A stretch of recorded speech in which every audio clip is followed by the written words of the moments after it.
So, unfrequently talked about is the opposite of the seven deadly sins, called the seven virtues, the seven capital virtues, even. And these are basically the exact opposite qualities of the seven deadly sins. And this will teach you actually what a sin truly is.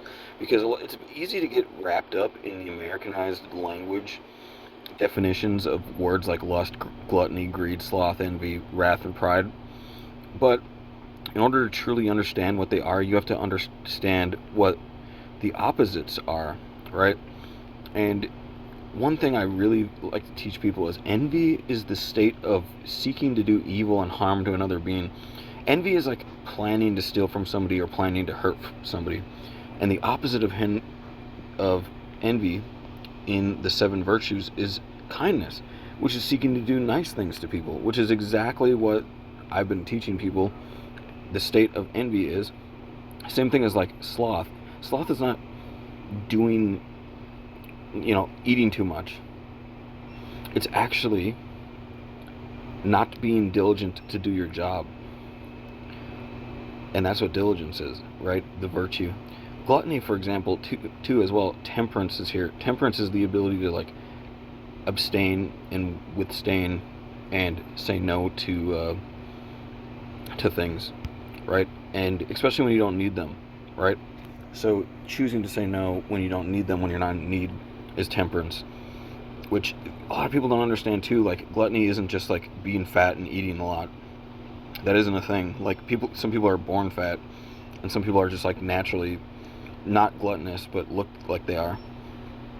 Same thing is lust here. Chastity, it's like the complete opposite virtue. It's like chastity and lust. This one is what I really don't like, is if you click on lust, it actually comes up or if you click on pure chastity, it's also known as purity, and it says is considered,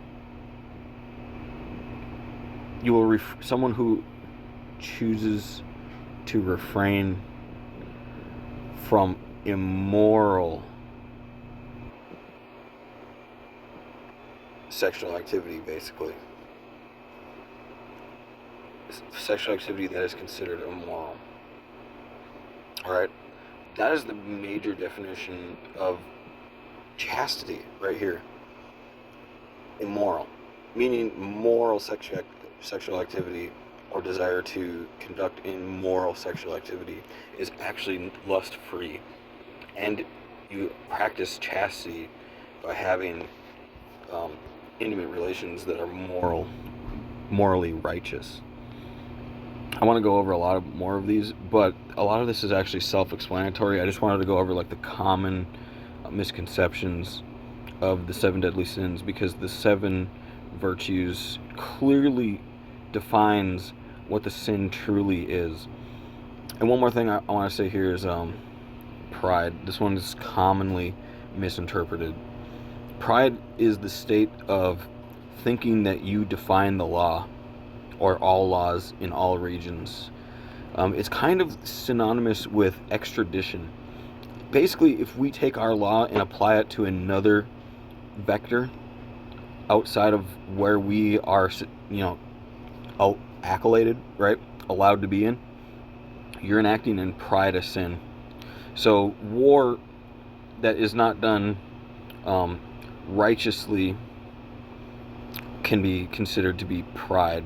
Meaning, if you start a war, and you're offensive about it, you're trying to promote your ways upon others, it will be prideful. And humility is obviously, keep to yourself, be humble. Your ways, you practice them upon you, for you, inside your home, upon your stuff. And you're not prideful. You're not seeking to put those ways upon others. The moment somebody enacts on pride is actually the moment in which you can be pride-free upon them, is how I practice. Now, some people would also misinterpret wrath, where wrath is just the opposite of patience. Basically, you're not patient. Now, if somebody attacks you and you defend yourself, you are not acting in wrath, right? Because you were patient. You were patient enough to wait for them to attack you first, or to commit things like envy, where you will have a dead sign, a very blatant sign that they're doing a sin upon you. Same thing as like any of these other sins as well, like pride, for example.